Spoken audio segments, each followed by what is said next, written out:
এখন পুলিশ ভাবছে বা उत्तरकन्या भावছে কে भावছে আমরা জানি ना, लेकिन डर तो हो ही रहा है। और किस चीज से डर रहा है? डीवाईएफआई से डरने का जरूरत नहीं है।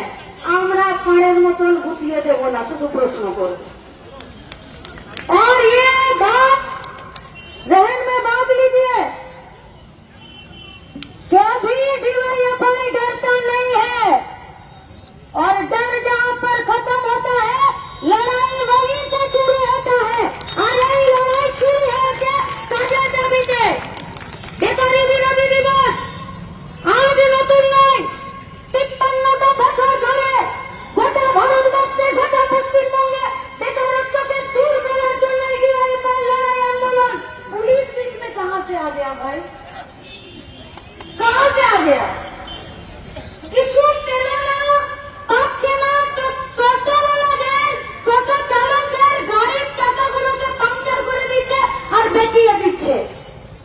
তোমাদের গাড়ির চাকার হাওয়াগুলো ঠিক আছে তো? খুব সাবধান কিন্তু।